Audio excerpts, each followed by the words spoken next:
The Dentist, page 82 through 84. When Kurt Lemon was killed, I found it hard to mourn.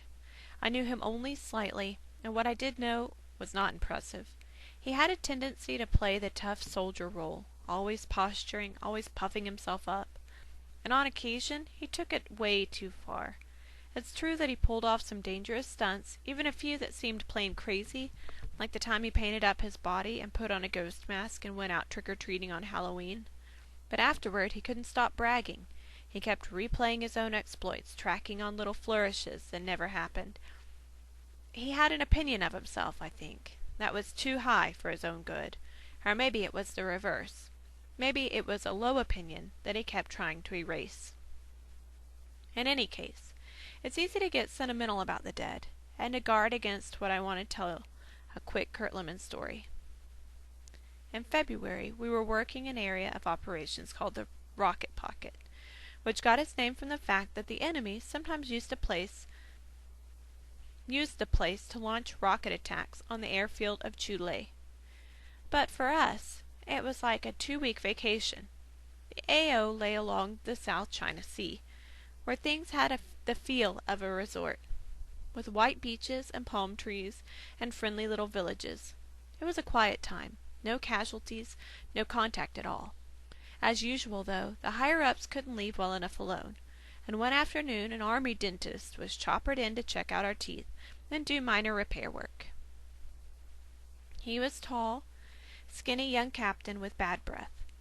For half an hour he lectured us on oral hygiene, demonstrating the proper flossing and brushing techniques. Then afterward he opened up shop in a small field tent, and we all took turns going in for personal exams. At best, it was a very primitive setup. There was a battery-powered drill, a canvas cot, a bucket of seawater for rinsing, a metal suitcase full of the various instruments.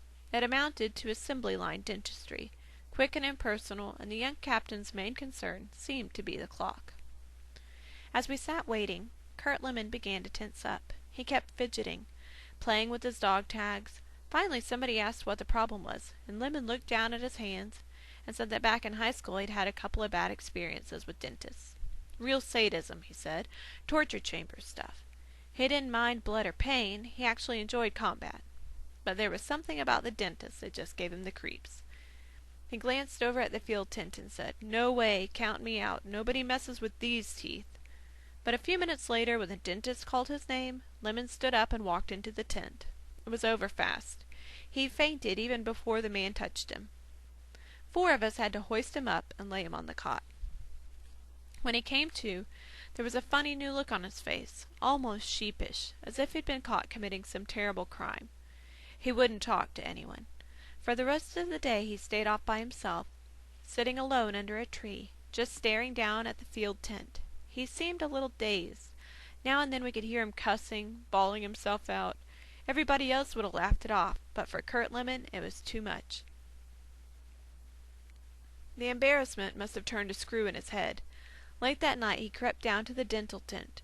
He switched on a flashlight, woke up the young captain, and told him he had a monster toothache. A killer, he said, like a nail in his jaw. The dentist couldn't find any problem, but Lemon kept insisting, so the man finally shrugged and shot in the Novocaine and yanked out a perfectly good teeth. There was some pain, no doubt, but in the morning Kurt Lemon was all smiles.